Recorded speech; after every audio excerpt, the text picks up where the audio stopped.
ನಮಸ್ತೆ friends, ಗುರುಮ cooking ಚಾನಲ್ಗೆ ಸ್ವಾಗತ. ಬನ್ನಿ ಇವತ್ತು ಮೊಟ್ಟೆ ಕರಿ ಹೇಗೆ ಮಾಡೋದು ಅಂತ ನೋಡ್ಕೊಳ್ಳೋಣ. ಇಲ್ಲಿ ನಾವೆಲ್ಲ 5 ಮೊಟ್ಟೆಯಿಂದ ನಾವು ಮೊಟ್ಟೆ ಕರಿ ಹೇಗೆ ಮಾಡೋದು ಅಂತ ತೋರಿಸ್ತಾ ಇದ್ದೀವಿ ರೀ. ಇದು ರೊಟ್ಟಿ, ಚಪಾತಿ, ರೈಸ್ ಜೊತೆ ಎಲ್ಲ ತುಂಬ ಚೆನ್ನಾಗಿ ಹೊಂದ್ಕೊಳ್ಳುತ್ತೆ. ಒಂದ್ಸಲ ಟ್ರೈ ಮಾಡಿ, ಹೇಗೆ ಬಂತಂತ ಕಮೆಂಟ್ ಮಾಡೋದನ್ನ ಕೂಡ ಮರಿಬೇಡಿ. ಹಂಗೆ ನಮ್ಮ ಚಾನಲ್ ಸಬ್ಸ್ಕ್ರೈಬ್ ಮಾಡ್ಕೊಂಡು ಸಪೋರ್ಟ್ ಮಾಡಿ.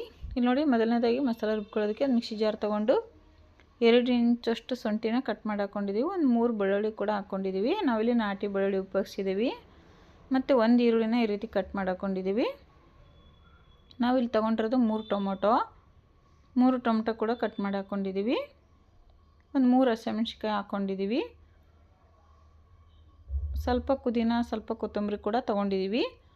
ಇದಿಷ್ಟನ್ನು ಕೂಡ ನಾವು ಮಸಾಲೆ ರುಬ್ಬೋದಕ್ಕೆ ಸೇರಿಸ್ಕೋಬೇಕಾಗುತ್ತೆ. ನೆಕ್ಸ್ಟ್ ಇಲ್ಲಿ ಗೋಡಂಬಿ ಕೂಡ ತೊಗೊಂಡಿದ್ದೀವಿ. ಗೋಡಂಬಿ ಹಾಕೋದ್ರಿಂದ ಗ್ರೇವಿ ಥಿಕ್ನೆಸ್ ಚೆನ್ನಾಗಿ ಬರುತ್ತೆ ಮತ್ತು ಟೇಸ್ಟ್ ಕೂಡ ಚೆನ್ನಾಗಿರುತ್ತೆ ಅಂತ ಹೇಳ್ಬಿಟ್ಟು. ಇಲ್ಲಿ ಮಸಾಲ ಪದಾರ್ಥ ಬಂದುಬಿಟ್ಟು ನಾವು ಚಕ್ಕೆ, ಏಲಕ್ಕಿ, ಲವಂಗ ತೊಗೊಂಡಿದ್ದೀವಿ. ಇದಿಷ್ಟನ್ನು ಹಾಕ್ಕೊಂಬಿಟ್ಟು ಸ್ವಲ್ಪನೇ ನೀರು ಹಾಕಿ ಗ್ರೈಂಡ್ ಮಾಡ್ಕೋಬೇಕು ನೈಸಾಗಿ. ಸ್ವಲ್ಪ ನೋಡಿ, ಇಲ್ಲಿ ಗ್ರೈಂಡ್ ಮಾಡ್ಕೊಂಡ ನಂತರ ನಾವಿಲ್ಲಿ ಕುಕ್ಕರಲ್ಲಿ ಮಾಡ್ತಾಯಿದ್ದೀವಿ ಇವತ್ತು. ಇಲ್ಲಿ ಕುಕ್ಕರಿಗೆ ನಾವು ಸ್ಟವ್ ಹಚ್ಚಿಬಿಟ್ಟು ಕುಕ್ಕರ್ ಬಿಸಿ ಆದ ನಂತರ ಎಣ್ಣೆ ಹಾಕ್ಕೊಂಡಿದ್ದೀವಿ. ಈಗ ಎಣ್ಣೆ ಚೆನ್ನಾಗಿ ಕಾಯಬೇಕು. ನೋಡಿ, ಇಲ್ಲಿ ಎಣ್ಣೆ ಚೆನ್ನಾಗಿ ಕಾದ ನಂತರ ಒಂದು ಪಲಾವ್ ಎಲೆ, ಒಂದು ಸ್ವಲ್ಪ ಚಕ್ಕೆ, 3 ಲವಂಗ, 1 ಏಲಕ್ಕಿ ಹಾಕ್ಕೊಂಡಿದ್ದೀವಿ. ಮಸಾಲ ಪದಾರ್ಥ ಬಂದುಬಿಟ್ಟು 1 ಈರುಳ್ಳಿನ ಈ ರೀತಿ ಸಣ್ಣದಾಗಿ ಕಟ್ ಮಾಡಿ ಹಾಕ್ಕೊಂಡಿದ್ದೀವಿ. ಈರುಳ್ಳಿನ ಚೆನ್ನಾಗಿ ಫ್ರೈ ಮಾಡ್ಕೋಬೇಕು. ಸ್ವಲ್ಪ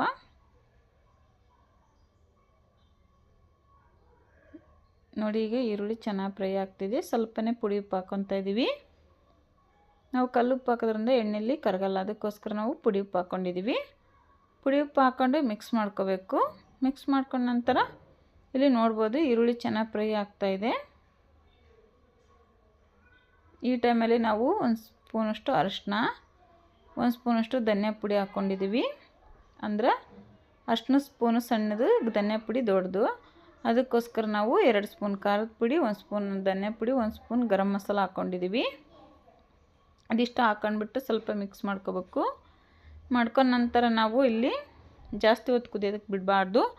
ಬೇಗನೆ ನಾವು ರುಬ್ಬಿರೋಂಥ ಮಸಾಲನ ಹಾಕ್ಕೋಬೇಕು. ನೋಡಿ, ಈ ರೀತಿ ನಾವು ರುಬ್ಬಿರೋಂಥ ಮಸಾಲ ಹಾಕ್ಕೊಂಬಿಟ್ಟು ಚೆನ್ನಾಗಿ ಮಿಕ್ಸ್ ಮಾಡ್ಕೊಳ್ಳೋಣ. ನಾವು ಡ್ರೈ ಮಸಾಲ ಹಾಕಿರ್ತೀವಲ್ಲ, ಅದು ಬೇಗ ಎಣ್ಣೆಯಲ್ಲಿ ಒತ್ತಿ ಬಿಡುತ್ತೆ, ಸೀದ್ ಬಿಡ್ತೈತೆ. ಅದಕ್ಕೋಸ್ಕರ ನಾವು ಬೇಗನೆ ನಾವು ರುಬ್ಬಿರೋಂಥ ಮಸಾಲ ಹಾಕ್ಕೋಬೇಕು. ಇಲ್ಲಾಂದರೆ ತಕ್ಷಣಕ್ಕೆ ಸ್ವಲ್ಪ ನೀರು ಕೂಡ ಬೇಕಾದ್ರೂ ಹಾಕ್ಕೋಬೋದು.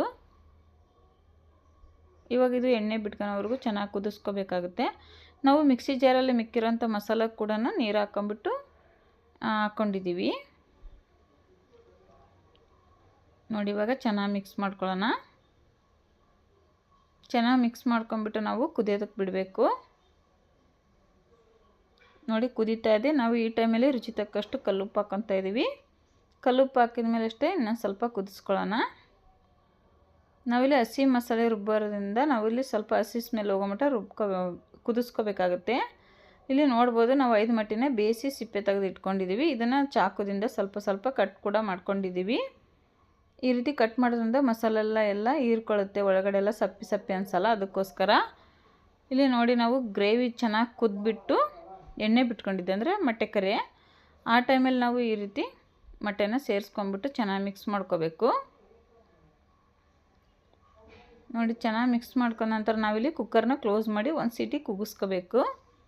1 ಸೀಟಿ ಕೂಗಿಸ್ಕೊಳ್ಳೋದ್ರಿಂದ ಮೊಟ್ಟೆ ಕರಿ ತುಂಬ ಚೆನ್ನಾಗಿ ಬರುತ್ತೆ. ಅದಕ್ಕೋಸ್ಕರ ನೋಡಿ, ಇಲ್ಲಿ 1 ಸೀಟಿ ಕೂಗಿದ ಮೇಲೆ ನಾವು ಕುಕ್ಕರ್ ಓಪನ್ ಮಾಡಿ ಸರ್ವ್ ಮಾಡಿ ಕೂಡ ನಿಮಗೆ ತೋರಿಸ್ತಾ ಇದ್ದೀವಿ. ವಿಡಿಯೋ ಇಷ್ಟ ಲೈಕ್ ಮಾಡಿ, ಕಮೆಂಟ್ ಮಾಡಿ, ನಮ್ಮ ಚಾನಲ್ ಸಬ್ಸ್ಕ್ರೈಬ್ ಮಾಡ್ಕೊಂಡು ಸಪೋರ್ಟ್ ಮಾಡಿ.